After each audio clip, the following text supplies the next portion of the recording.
Kaixo, bideo honetan ikasiko dugu sudokuak betetzen. Horretarako arau batzuk jarraitu beharko dugu. Orduan, sudokua osatzeko laukitxo hutsak batetik bederatzira bitarteko zenbakiekin bete behar dituzu. Eta arau murriztatzaile hauek errespetatuz.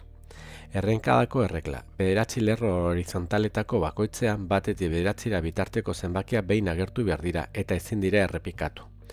Honek esan nahi du, errenkada honetan bakarrik zenbakia batetik bederatzira jarditzazkezu. Zutabearen erregla, gauza bera, bederatzi zutabe vertikaletako bakoitzan batetik bederatzira bitarteko zenbakia behin agertu behar dira eta ezin direla errepikatu. Aurrekoan bezala, hemen bakarrik batetik bederatzira eta behin agertu beharko dira zenbaki horiek. Eta bukatzeko kutxaren erregla, 3x3ko bederatzi bloketako bakoitzean batetik bederatzira bitarteko zenbakia behin agertu behar dira eta ezin dira errepikatu. Eta sudoku bakoitzak irtenbide bakarra dauka. Orduan hemen, laukitxo hauetako bakoitzean bakarrik batetik bederatzira sartu beharko ditugu. Hemen ikusten ditugu adibide real bat, bederatzi laukitxo edo kutxa, eta kutxa bakoitzean bakarrik batetik bederatzira zenbakiak agertu behar dira, baita ere lerroetan eta baita ere zutabeetan, batetik bederatzira. Orduan, laukitxo honetan batetik bederatzira eta gauza bera kontuan hartu behar dugu lerro eta zutabearen artean. Erabiliko dugu boligrafoa ziur gaudenean ze zenbakia sartuko dugun eta arkatza aukera bat baino gehiago daudenean edo zalantzak ditugunean. Bale, gomendio batzuk hasteko. Begira zer errenkada zutabe du kutxak dituzten dagoeneko zenbaki asko, hori adibidez, bakarrik bi falta badira.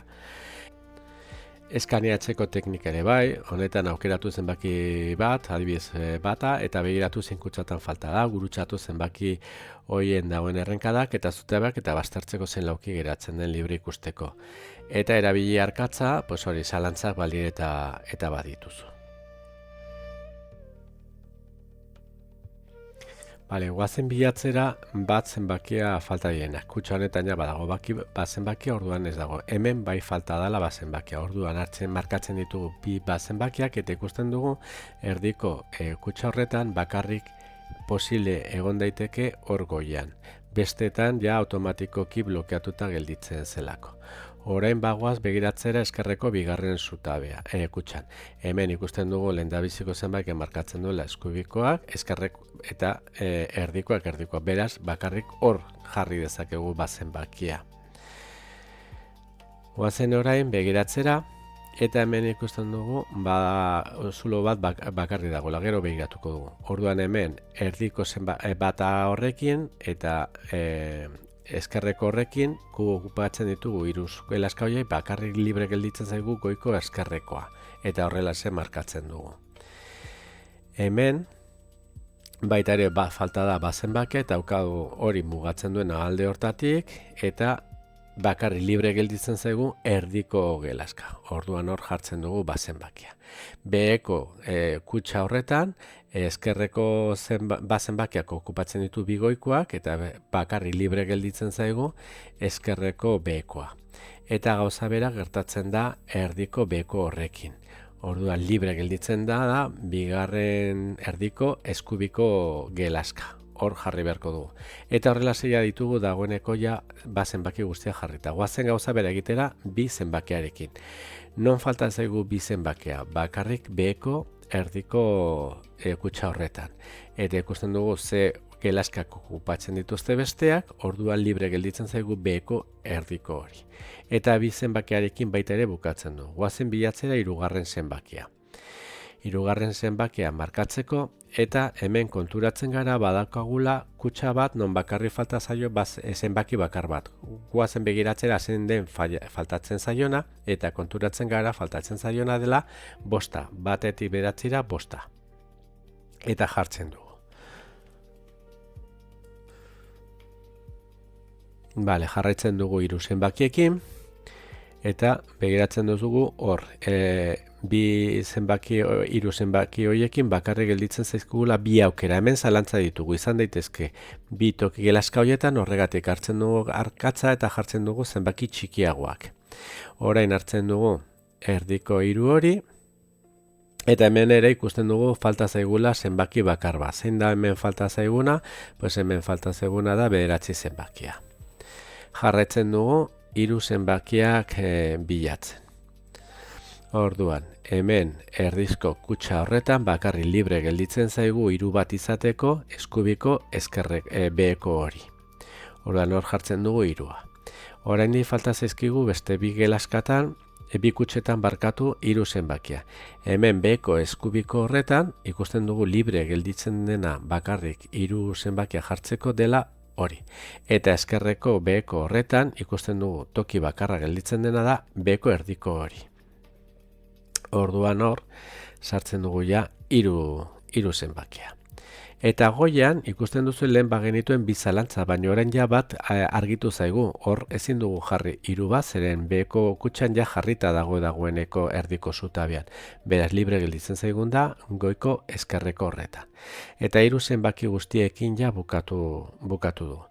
Orain ikasiko du beste teknika bat, eta da aukeratu nahi duzuen gelaska eta konprobatu beste zenbakia sartu daitezke. Ikusten dugu beko lerro horretan ja badaitugula zenbaki pilo bat. Eta baita ere ikusi dezakegu 3. zutabean ere bai baditugula zenbaki pilo bat. Goazen aber ze zenbaki sartu daiteke gelaska horretan, 3. azpiko 3. gelaska horretan. Eta begiratzen ditugu zenbakia ditugu bestetan jarrita eta konturatzen gara bakarrik falta zaiola 8 eta eskerreko zutabean 6.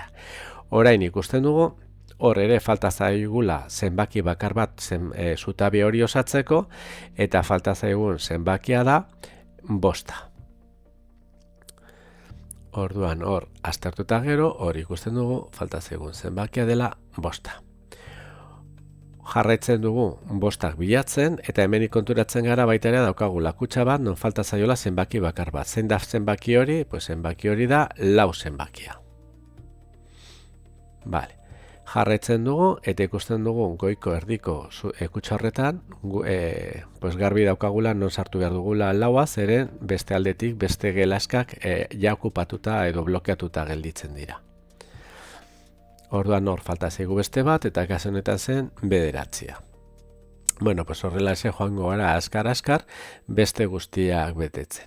Orduan hemen falta zaigu kutxanetan 5, baina bakarrik egon daiteke hor erdiko eskerreko horretan. Gauza bera gertatzen zaigu hor erdiko kutxarekin eta libre gelditzen da erdiko beheko gelaska horretan. Eta bukatzeko joazen 8 hor falta zitzaigun 8 zenbakia osatzeko kutxa, sartzen dugu ja.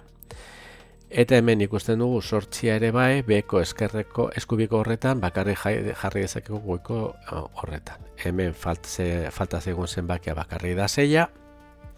Eta horrela joango gara beste guztiak betetzen. Ikusten duzu hori. Beti kutxa bakoitzan, lerro bakoitzan edo zutabe bakoitzan batetik 9 zenbakiak behin jarri dezakegula. Eta hori da arau nagusia eta horregatik sudoko guztiak bakarri dutela soluzio bakar bat. Goazen begiratzea ber non falta zaigun 8, goiko gelaska blokeatuta dago, beraz erdikoan egon beharko du nahita nahiez eta hor falta zaigun zenbaki bakarra da 9. Gauza bera egiten dugu beheko eskerreko edo goiko eskerreko horrekin eta ikusten dugu hor falta zaigula zenbaki bakar bat. Kasu honetan falta zaigu zenbakia da 4 eta gelaska horretan falta den zenbaki bakarra da 9. Gauza bera gertatzen da beheko gelaskarekin eta hor falta dira 4 eta 5. Orduan horretan kokatuko dugu 4 eta bestean kokatuko dugu 5. Eta ikusi dugu sudoku hori 8 minutu baino azkarrago egin dugula. Mila esker.